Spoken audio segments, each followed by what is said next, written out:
स्वागत है आप सभी का tech study ITI YouTube channel पर। आईटीआई सीबीटी एग्जामिनेशन 2026 के रिजल्ट्स आ चुके थे। रिजल्ट वापस से अपडेट होकर भी आ गए। जो छात्र यहाँ पे 2025 सेशन से एडमिशन लिए हैं, आप सबके में ओजेटी या प्रोजेक्ट मार्क्स जो है उसका जो ग्रेड है वो भी शो होने लगा है, क्योंकि 2025 से इसको इम्प्लीमेंट किया गया। जिनका 2024 है उसमें नहीं शो होगा। इसके साथ ही साथ आप सबकी आंसर की भी आ चुकी है। ठीक है, अब सिर्फ इंतजार है तो किस चीज़ का है कि ओरिजिनल मार्कशीट और सर्टिफिकेट कब आएगा। वो भी आपका 1 हफ्ते के अंदर लगभग चांस है कि आप सबका अपडेट हो जाएगा, आप लोग कर पाएँगे उसे डाउनलोड। बट अब यहाँ पे 2 चीज़ें होती हैं, रिज़ल्ट आने के बाद आपकी 2 प्रॉब्लम्स रहती हैं। या तो आपको दिक्कत रहती है कि आपके रिज़ल्ट में गड़बड़ी है, आप प्रैक्टिकल में एब्सेंट हैं, सीबीटी में आपने क्वेश्चन सही किए लेकिन आपको लग रहा है आंसर की में गलत आंसर दिया हुआ है। हो सकता है ऐसा, पॉसिबिलिटी बहुत कम है बट हो सकता है, ठीक है? तो रिज़ल्ट से रिलेटेड अगर समस्या है तो उसकी ग्रीवेंस यानी उसकी कंप्लेंट कैसे करेंगे?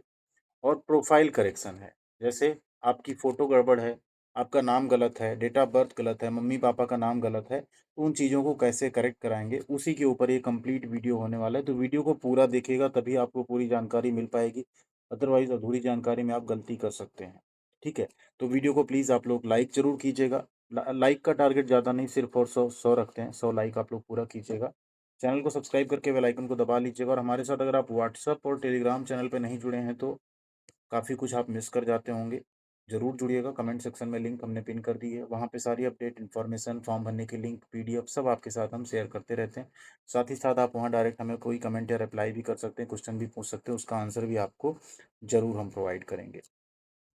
अब बात करते हैं आप ग्रीवेंस कैसे रेज करेंगे और क्या-क्या रेज कर सकते हैं, क्या-क्या डॉक्यूमेंट्स अपलोड करना पड़ेगा, रेज करने के बाद आपको क्या-क्या चीज़ें करनी पड़ेंगी, वो सब कुछ इस वीडियो में समझेंगे। ठीक है? तो ग्रीवेंस रेज करने के लिए आपको सिंपल यहाँ पे आना है, लॉगिन वाले पेज पे आना है और कुछ भी चलो रिजल्ट चेक करने पे ही चलते हैं। जब रिजल्ट आप चेक करने आएँगे, तो यहाँ पे आप ठीक है, इस तरीके से लिख देंगे और यहाँ पे आप 3 लाइन पे क्लिक कर देंगे। ठीक है? एक तो ये ऑप्शन है, ऐसे भी आप आ सकते हैं। मान लीजिए आप इस तरीके से नहीं आ रहे हैं तो आप सिंपल डीजीटी इकोसिस्टम पे क्लिक कीजिएगा। यहाँ 3 डॉट पे क्लिक कीजिएगा।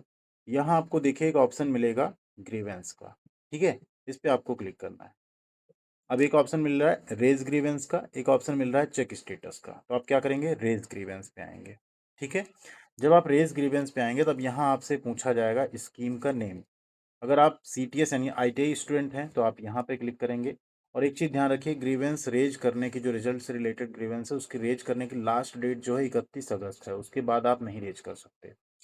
और एक चीज़ है, जैसे आप ग्रीवेंस अगर रिजल्ट से रिलेटेड रेज करते हैं तो आपका जो रिजल्ट होगा ना वो होल्ड पे चला जाएगा। जब तक वो रिजॉल्व नहीं होगा तब तक आप मार्कशीट और सर्टिफिकेट डाउनलोड नहीं कर पाएंगे। तो ये भी आपको सोच समझ के करना है। आगे वो भी बताएंगे कि क्या क्या चीज़ें हैं, तब करिए नहीं तो ना करिए। ठीक है? अब यहाँ देखिए ऑप्शन है एक। अगर आप ग्रीवेंस वैसे तो कोशिश करिए, अगर आप खुद से कर रहे हैं तो आप यहाँ ट्रेनी सेलेक्ट करके करेंगे। अगर आप जाके अपने ज़िले की मेन जो नोडल आईटीआई है वहाँ से करवा रहे हैं तो वो लोग ये सेलेक्ट करेंगे यहाँ पे। ठीक है? फिर आपको अपना यहाँ पे पीआरएन नंबर इंटर करना है। पीआरएन नंबर आपका होता है जो रोल नंबर है जिसमें आगे 00 लिखा है, उसे आप हटा के आर लिख दीजिए, उसके आगे पूरा लिख देंगे, वही आपका पीआरएन नंबर होता है। यहाँ पे आप एडमिशन ईयर सेलेक्ट करेंगे अपना, किस साल आपका एडमिशन हुआ है और यहाँ पे डेट ऑफ बर्थ सेलेक्ट करके गेट डिटेल पे क्लिक करेंगे तो आपकी डिटेल ओपन हो जाएगी। चलिए कर लेते हैं। गेट डिटेल पे क्लिक करते ही आपकी डिटेल यहाँ पे आ जाएगी। अब नीचे आपको देखिए कैटेगरी का ऑप्शन मिलेगा, ठीक है? कैटेगरी एंड यहाँ फिर एक, इसमें आप देखेंगे एक आता है कैटेगरी ए, एक आता है कैटेगरी बी, ठीक है? अब कैटेगरी ए, कैटेगरी बी क्या है? देखिए कैटेगरी ए आपका होता है जिसमें आप लोग अपना क्या-क्या चेंज करा सकते हैं। ट्रेनी नेम कोई चेंज या मिसमैच हो, अपडेट ना हो वो सही करा सकते हैं।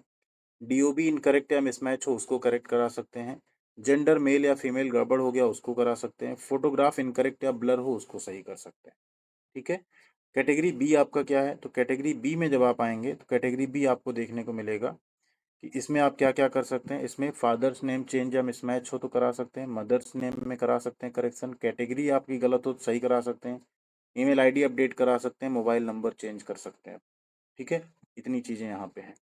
अब जैसे आप कैटेगरी ए अगर सेलेक्ट करते हैं, फिर यहाँ पे आप आएँगे, मान लीजिए आप ट्रेनी नेम मिसमैच सेलेक्ट करते हैं, ठीक? एक साथ आप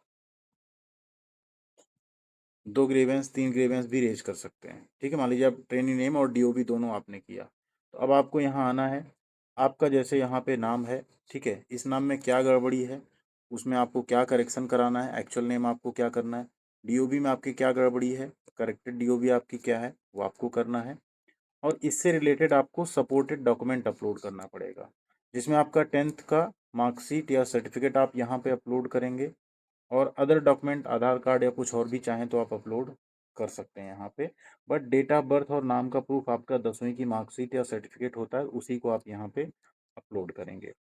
अपलोड करने के बाद यहाँ आप डिस्क्रिप्शन में कुछ चीज़ें लिखेंगे, जैसे my correct name is this, हाँ प्लीज़ अपडेट, ऐसा करके आप लिख के इसको क्या करेंगे, सेव कर देंगे।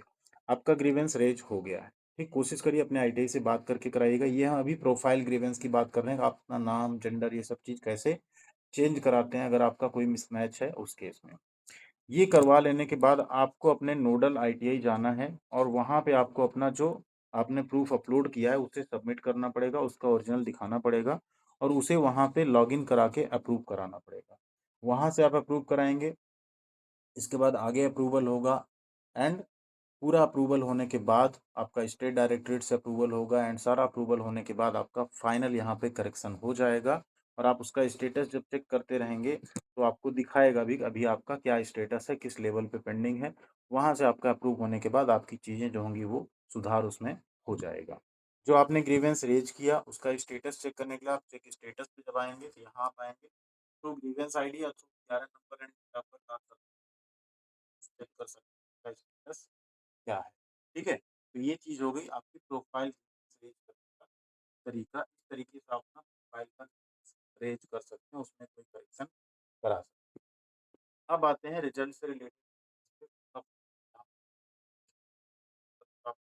कर सकते हैं, लेकिन इसमें एक मुश्किल है।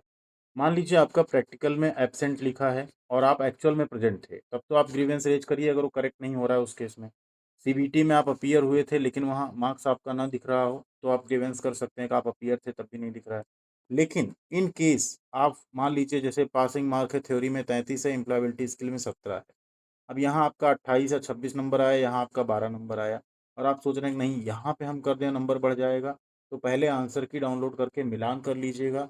आप जब संतुष्ट हो जाइए हाँ आपने जो सही किया या जो गलत किया वही सही है, तब आप इस पर कोशिश करिएगा करने का। अदरवाइज ग्रीवेंस करने से बेहतर होगा कि आप वेट करिए, नवंबर में आपके बैक पेपर होंगे, उनमें आप लोग बैक पेपर दे के अपना इसको पास कर लीजिएगा।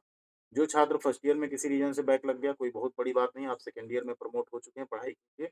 नवंबर में बैक पेपर आपका होगा, आप क्लियर कर लीजिएगा अपना फर्स्ट ईयर का बैक। जिनका 1 ईयर ट्रेड या 2 ईयर ट्रेड में और फाइनल में बैक लग गया, मार्कशीट सर्टिफिकेट नहीं आएगी, तो आपको भी 3 महीने लगभग वेट करना होगा। नवंबर में आपका एग्जाम होगा, आप बैक पेपर दे पाएंगे। हाँ, जेन्युइन केस है कि आप प्रैक्टिकल में थे फिर भी आप एब्सेंट दिख रहे हैं, तो आप ग्रीवेंस कर सकते हैं। ठीक है, आईटीआई से बात करके अपने कर लीजिएगा, क्योंकि आईटीआई को या नोडल आईटीआई को लूप में रखना बहुत जरूरी होता है इन चीज़ों में। ठीक है, वो कर लीजिएगा। सीबीटी एग्जाम में अपीयर थे but CBT marks not recorded है, तो आप उन सब चीज़ों को कर सकते हैं कंप्लेन में। अगर है फेल हैं तो कोशिश करिए कि अगर सीबीटी में नंबर कम है तो पहले आंसर की मिला लीजिए, उसके बाद ही उस पे जाइएगा। अगर आपको लगता है आप 1-2 क्वेश्चन सही होने से आप पास हो जाएंगे और आपको दिख भी रहा है कि आपने सही आंसर किया है, लेकिन क्वेश्चन में ही उसको मतलब डीजीपी की तरफ से उसको गलत बताया गया है, तब आप ग्रीवेंस कर सकते हैं। अदरवाइज मार्क्स से रिलेटेड ग्रीवेंस करना जो है कहीं ना कहीं टाइम की सिर्फ बर्बादी होगी, उसे आप लोग ना करिएगा, बैक पेपर पर फोकस करिएगा। बट अगर एबसेंट हैं, नंबर नहीं शो कर रहा है, उन सब केस में आप सीबीटी मार्क्स रिलेटेड या प्रैक्टिकल एग्जाम रिलेटेड ग्रीवेंस कर सकते हैं 31 अगस्त के पहले पहले। तो यहाँ बात करें सीबीटी एग्जाम से रिलेटेड जो आपका ग्रीवेंस है उसके लिए आपको क्या करना पड़ेगा, हम यहाँ बता देते हैं, क्योंकि अभी इतनी रात में हम किसी ट्रेनी से ओटीपी लेके लॉगिन नहीं कर सकते हैं। आपको यहाँ ट्रेनी लॉगिन करना है, जैसे आप मार्कशीट या सर्टिफिकेट के लिए लॉगिन करते हैं, जैसा हमने बताया भी आपको, आंसर की देखने के लिए लॉगिन करते हैं। जब आप यहाँ लॉगिन कर लेंगे, ठीक है, तो आपको साइड में डैशबोर्ड दिखता है, डैशबोर्ड पे आपको कुछ ऑप्शंस दिखते हैं, जैसे हम यहाँ शो भी कर देते हैं आपको क्या क्या ऑप्शन दिखता है। जब आप ट्रेनिंग लॉगिन कर लेते हैं तो आपके सामने इस तरह से कुछ साइड में डैशबोर्ड दिखता है। ठीक है, तो यहाँ आप क्या करेंगे, व्यू रिजल्ट वाले ऑप्शन पे जब क्लिक करेंगे, आगे बढ़ते हैं, आपको दिखाते हैं फिर। इस तरह से आपको एक आई बटन दिखता है और यहाँ पे एक एक्शन दिखता है। ठीक है, इसी 3 डॉट पे जब आप क्लिक करेंगे तो यहाँ पे आ जाएगा रेज ग्रीवेंस। अगर आपको कोई प्रॉब्लम है रिजल्ट से रिलेटेड तो एक ऑप्शन आएगा आपको रेज ग्रीवेंस का। ठीक है, उस पे जब आप क्लिक करेंगे, आगे हम आपको करके भी स्टेप बाय स्टेप दिखा देंगे, अभी यहाँ बता दे रहे हैं, आपको पूरी चीज़ समझ आ जाएंगी, आपकी पूरी डिटेल खुल जाएगी। उसमें 2 ऑप्शन आएगा कि आप क्या ग्रीवेंस करना चाहते हैं। एक आएगा प्रैक्टिकल एग्जाम का, ठीक है, दूसरा आएगा सीबीटी एग्जाम का। अब अगर आप प्रैक्टिकल का करना चाहते हैं, प्रैक्टिकल आप दिए बट एब्सेंट हैं, तो आप प्रैक्टिकल का कर सकते हैं, लेकिन अगर दिए ही नहीं प्रैक्टिकल तो आप नहीं कर सकते, मतलब करने का कोई मतलब नहीं बनेगा। ठीक, तो प्रैक्टिकल वाला सेलेक्ट करके आप उसका दिखाएंगे कि आप प्रैक्टिकल में प्रेजेंट थे, लेकिन जो है आपको यहाँ पे नंबर उसका नहीं मिला है, वो सारी चीज़ें उसमें लिखेंगे एंड सबमिट करेंगे ग्रीवेंस को। अगर सीबीटी रिलेटेड है तो सीबीटी रिलेटेड आप सेलेक्ट करेंगे, उसमें क्वेश्चन आईडी वगैरह आएगा, कौन सी क्वेश्चन आईडी है, उसका सही आंसर क्या लग रहा है, आपने क्या लगाया है, वो सारी चीज़ें, डीजीटी ने क्या सही दिया है, सही क्या है, उसका प्रूफ भी आपको देना पड़ेगा। ठीक है, वो देने के बाद उसको आप सबमिट कर देंगे तो आपका सीबीटी एग्जाम रिलेटेड ग्रीवेंस हो जाएगा। ग्रीवेंस देने के बाद यानी रेज करने के बाद आपको अपने नोडल आईटीआई जाना होगा और वहाँ उसे अप्रूव भी कराना होगा, क्योंकि आप प्राइवेट आईटीआई से हों, आप सरकारी से हों, जो जिले का मेन आईटीआई होता है वहाँ जाके आपको उसे अप्रूव कराना होता है।